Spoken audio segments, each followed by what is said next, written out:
ẹ káàárọ̀. Ṣé rí ọ̀rọ̀ tí mo fẹ́ sọ yìí ọ̀rọ̀ nípa K1 àti ọ̀rọ̀ àyàn. Mo rò pé mo ṣe live kan, mo ti wá ń gba series of calls. Dẹ̀ni tó yà mí lẹ́nu ni pé mo pàdé one of my friend lánàá lálẹ́ àná midnight.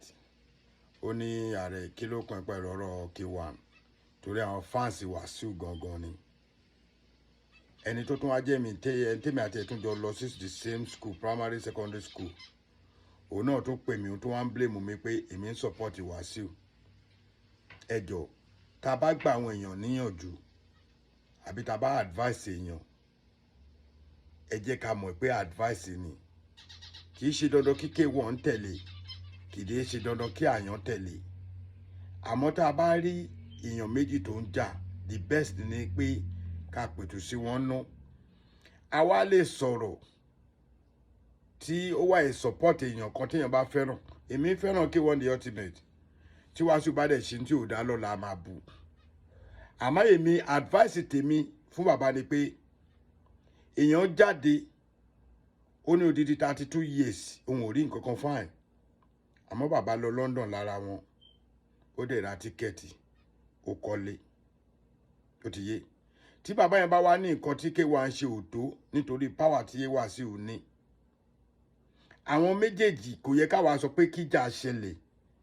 Àwa èmi gẹ́gẹ́ bí ẹnìkan èmi ó advise K1 ni. Tẹ́nibọ̀dì bá tún pè mí, pé èmi ń support Wasiu. Àbí tẹ́nibọ̀dì bá tún pè mí pé àbí mò ń bú bàbá yẹn, màá gbéyàn yẹn ṣépè ni. Oníkálùkù yín Ęsogba, ẹ fi comment lẹ̀ kí n rí pé ọ̀tá mi ní ẹ kí n lè bú ẹ dáadáa.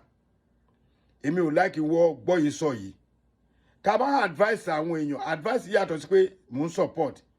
Gbogbo ẹ̀dá bá gbọ́ show tí mo sọ yẹn, mo sọ̀rọ̀ ẹ nípa pé bàbá mi, gbogbo ọ̀rọ̀ tá à ń sọ yìí ọ̀rọ̀ owó ni.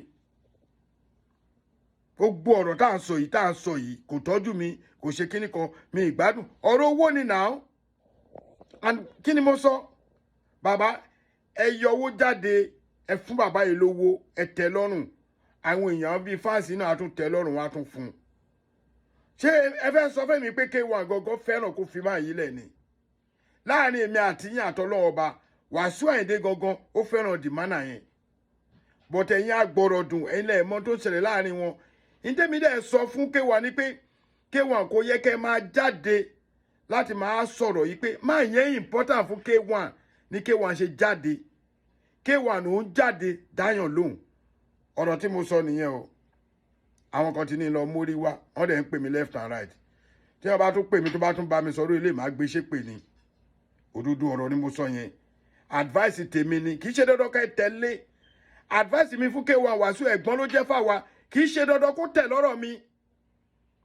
Bàbá èèyàn tó dẹ̀ jáde, àwọn tó máa advice náà advice, kì í ṣe dandan kó náà tẹ̀lé, ẹ kàn máa mú nínú ẹ ni. Bó ṣe nú ọgbọ́n nínú àgọ̀, ẹ máa pick ẹ̀kan bẹ́ẹ̀. Ẹ sọ bẹ́ẹ̀.